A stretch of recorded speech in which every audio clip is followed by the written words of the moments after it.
लोक नियम का मोडतात? हा प्रश्न दिसायला जितका सोपा वाटतो ना, तितकंच त्याचं उत्तर गुंतागुंतीचं आहे. खरं तर समाजशास्त्रज्ञांसाठी हे एक मोठं कोडं आहे. तर आज आपण रॉबर्ट के मर्टन यांच्या एका खूप महत्त्वाच्या सिद्धांतावर नजर टाकणार आहोत. हा सिद्धांत आपल्याला सांगतो की कधीकधी समाजच लोकांना नियम मोडायला कसा भाग पाडतो. आज आपण काय काय पाहणार आहोत याची ही एक छोटीशी झलक आहे. आपण सुरुवात करणार आहोत की नियम मोडणं म्हणजे नेमकं काय तिथून. मग आपण दुर्खीमचा अनॉमी सिद्धांत समजून घेऊ आणि त्याला मर्टनने स्ट्रेन थिअरीने कसं आव्हान दिलं ते पाहू. मग मर्टनच्या सिद्धांतावरच्या टीका आणि शेवटी हे सगळं आजच्या काळात महत्त्वाचं का आहे यावर बोलू. चला तर मग सुरू करूया. तर विचलन किंवा सोप्या भाषेत नियम मोडणं ही संकल्पना समजून घेण्यासाठी आधी आपण आपल्या आजूबाजूची काही रोजच्या जगण्यातली उदाहरणं पाहूया. अनेकदा आपण आपल्या सोयीसाठी छोटे मोठे नियम मोडतो. म्हणजे बघा ना, गर्दीतून वाचण्यासाठी फुटपाथवरून गाडी चालवणं. यामागे काही मोठा गुन्हा करण्याचा हेतू नसतो. फक्त वेळ वाचवणं महत्त्वाचं वाटतं, बरोबर? कधीकधी तर परिस्थिती जशी येते की नियम मोडल्याशिवाय आपल्याकडे दुसरा काही पर्यायच नसतो. इथे आपल्याला हेच दिसतंय की गरजेपोटी नियमांकडे दुर्लक्ष केलं जातंय. आणि काही वेळा तर नियम मोडणं इतकं अंगवळणी पडतं की आपण त्याचा फारसा विचारसुद्धा करत नाही. ते आपल्या रोजच्या आयुष्याचा एक भागच बनून जातं. मग खरा प्रश्न हाच उभा राहतो की ह्या सगळ्यामागे नेमकं कारण काय आहे? लोक नियम का मोडतात? याच प्रश्नाने एमिल दुर्खीम आणि रॉबर्ट मर्टन सारख्या मोठ्या समाजशास्त्रज्ञांना विचार करायला लावला. तर या चर्चेची सुरुवात होते ती फ्रेंच समाजशास्त्रज्ञ एमिल दुर्खीम यांच्यापासून. त्यांनी या विषयावर एक खूप महत्त्वाचा सिद्धांत मांडला होता, जो या संपूर्ण चर्चेचा पाया मानला जातो. दुर्खीम काय म्हणाले? त्यांच्या मते जेव्हा समाजात खूप वेगाने बदल होतात तेव्हा जुने नियम कामाचे राहत नाहीत आणि नवीन नियम अजून बनलेले नसतात. ह्या गोंधळाच्या, नियम नसलेल्या स्थितीलाच त्यांनी अनॉमी असं नाव दिलं आणि त्यांच्या मते हेच नियम मोडण्याचं मूळ कारण आहे. पण मग यानंतर आले रॉबर्ट के मर्टन आणि त्यांनी पूर्णपणे वेगळा विचार मांडला. त्यांच्या या विचाराने या संपूर्ण चर्चेला एक नवी दिशा मिळाली. आता इथे बघा, ह्या दोन सिद्धांतांमधला जो मूळ फरक आहे ना, तो अगदी स्पष्ट दिसतोय. दुर्खीम म्हणतात की समस्या सामाजिक बदलात आणि गोंधळात आहे, तर मर्टन म्हणतात नाही, समस्या बदलात नाहीये, समस्या तर समाजाच्या स्थिर रचनेतच आहे. म्हणजे एकाच्या मते प्रॉब्लेम बदलात आहे तर दुसऱ्याच्या मते प्रॉब्लेम बदल न होण्यात आहे. मर्टनने अमेरिकन समाजाचा अभ्यास केला आणि सांगितलं की समाज सगळ्यांसमोर अमेरिकन ड्रीमचं म्हणजे भौतिक संपत्ती आणि यशाचं एक समान ध्येय ठेवतो. पण खरी मेक कुठे माहितीये? हे ध्येय गाठण्यासाठी लागणारे मार्ग, जसे की चांगलं शिक्षण किंवा चांगल्या संधी, हे सगळ्यांना सारख्या प्रमाणात मिळत नाहीत.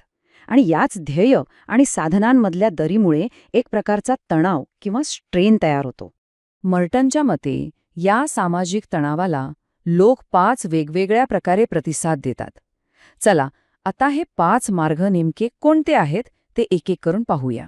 पहिला आणि सगळ्यात कॉमन प्रतिसाद म्हणजे अनुरूपता. हे असे लोक आहेत जे समाजाची ध्येय आणि ती मिळवण्याचे कायदेशीर मार्ग दोन्ही स्वीकारतात. हे सहसा त्या लोकांमध्ये दिसतं ज्यांच्यासाठी ही व्यवस्था व्यवस्थित काम करते, म्हणजे उच्च आणि मध्यम वर्ग.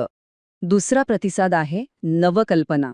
हे लोक संपत्ती मिळवण्याचं ध्येय तर स्वीकारतात, पण कायदेशीर मार्ग उपलब्ध नसल्यामुळे ते गुन्हेगारीसारखे चुकीचे पण प्रभावी वाटणारे मार्ग निवडतात. मर्टनच्या मते ज्यांच्याकडे गमावण्यासारखं काहीच नाहीये अशा निम्न वर्गातील तरुणांमध्ये हे जास्त प्रमाणात दिसतं. तिसरा प्रकार आहे कर्मकांड. हे लोक मोठी स्वप्न बघणंच सोडून देतात, पण नियमांना मात्र घट्ट धरून बसतात. म्हणजे खूप श्रीमंत होण्याचं ध्येय ते सोडून देतात आणि फक्त आपली नोकरी किंवा काम प्रामाणिकपणे करण्यावरच लक्ष देतात. आणि शेवटचे 2 मार्ग आहेत माघार आणि विद्रोह. माघार घेणारे लोक समाजाची ध्येय आणि मार्ग दोन्ही गोष्टी नाकारतात आणि एक प्रकारे समाजातूनच बाहेर पडतात. तर याउलट विद्रोही लोक जुनी व्यवस्था पूर्णपणे नाकारून नवीन ध्येय आणि नवीन मार्ग तयार करायचा प्रयत्न करतात, अगदी एखाद्या क्रांतिकारकासारखे. तर ही सारणी मर्टनच्या संपूर्ण सिद्धांताचा सार आहे असं म्हणायला हरकत नाही. अनुरूपता, नवकल्पना, कर्मकांड, माघार आणि विद्रोह हे 5 मार्ग दाखवतात की एकाच सामाजिक तणावाखाली असताना लोक कसे वेगवेगळे मार्ग निवडू शकतात. पण एक गोष्ट लक्षात ठेवली पाहिजे की कोणताही सिद्धांत कधीच परिपूर्ण नसतो. मर्टनच्या सिद्धांतावरही अनेक विचारवंतांनी टीका केली आणि त्याच्या काही मर्यादाही दाखवून दिल्या. मग इथे एक खूप महत्त्वाचा प्रश्न निर्माण होतो. मर्टनचा सिद्धांत प्रत्येक प्रकारच्या गुन्हेगारीचं किंवा नियम मोडण्याच्या प्रत्येक वर्तनाचं समाधानकारक स्पष्टीकरण देऊ शकतो का?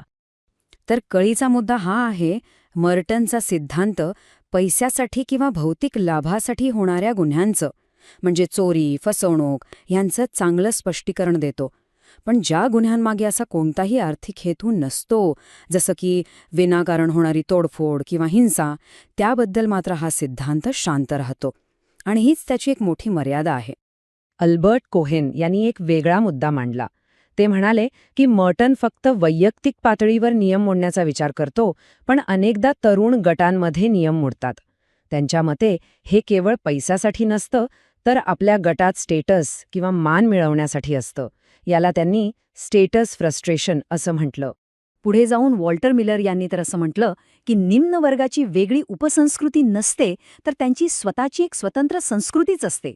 या संस्कृतीची मूल्य, जसं की कणखरपणा किंवा धाडस, ही मध्यमवर्गीय मूल्यांपेक्षा वेगळी असतात आणि त्यामुळे त्यांच्या कृती मुख्य प्रवाहाच्या नजरेतून नियमबाह्य वाटू शकतात.